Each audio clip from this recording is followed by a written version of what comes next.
Hello बच्चों, let's read the question. Question says identify the correct statement. Statement A says in a metabolic pathway glucose is converted to lactic acid in steps.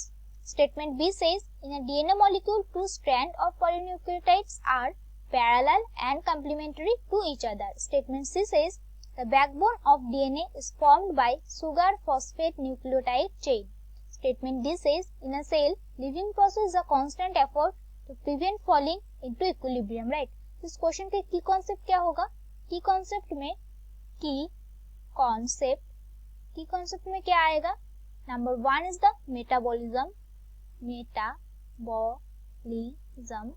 Number 2 में क्या आएगा? That is the DNA structure. Right. Now हमारा जो पहला statement दिया है, statement a, it says in metabolic pathway glucose converted to lactic acid in 8 steps. तो क्या होते हैं इनमें? ग्लूकोज जो है वो क्या होते हैं? Glucose first it converts to the pyruvic acid,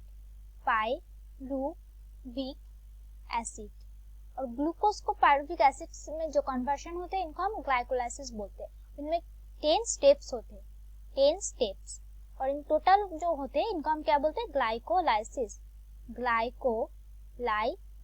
right. Pyruvic acid से क्या होते हैं? पायरुविक एसिड से लैक्टिक एसिड्स होते हैं, राइट. और इनका जो बीच में जो होते हैं that is the lactate dehydrogenase बोलते हैं हम इसको. क्या होते हैं यहाँ पे? Here NADH plus it converts to the NAD plus, जिसको हम बोलते हैं lactate dehydrogenase.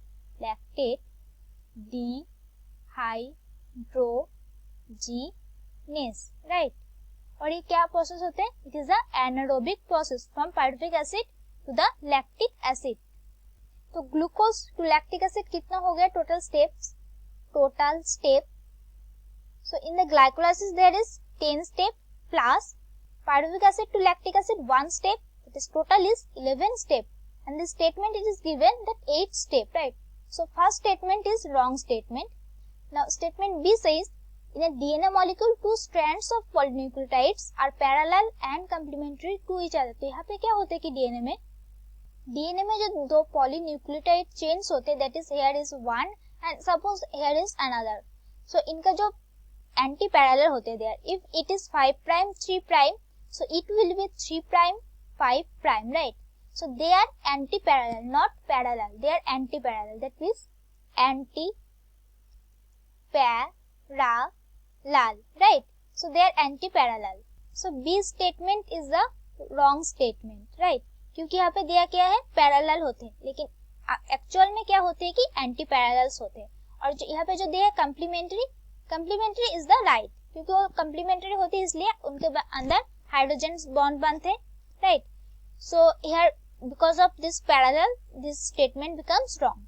Now statement she says the backbone of DNA is formed by sugar phosphate nucleotide chain. तो बैकबोन कैसे बनता है? बैकबोन ऑफ डीएनए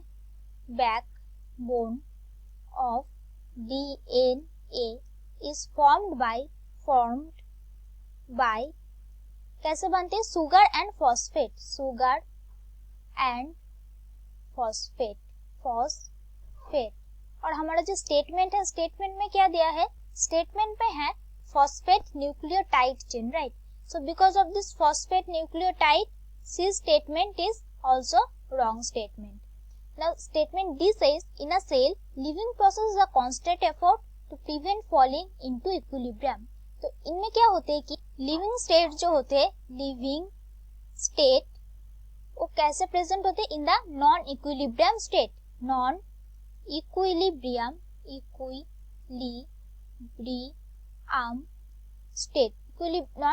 स्टेट में present होते हैं. और नॉन इक्विलिब्रियम स्टेट में प्रेजेंट होने का मतलब है यहाँ पे वर्क होगा, राइट. और वर्क कैसे होते हैं? वर्क करने के लिए जो एनर्जी चाहिए वो कहाँ से आते हैं?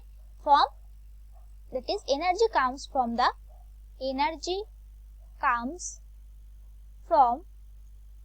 मेटाबॉलिज्म आते हैं. तो मेटाबॉलिज्म में क्या होते हैं?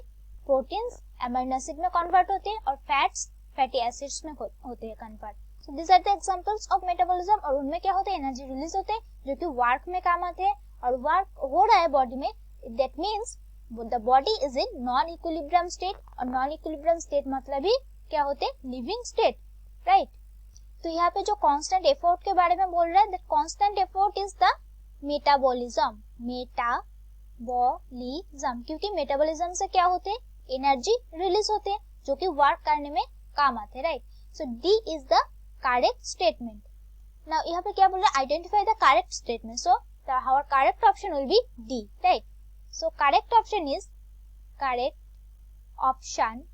option is option D, right? So that's it for the question. I hope you understood it well. Best of luck.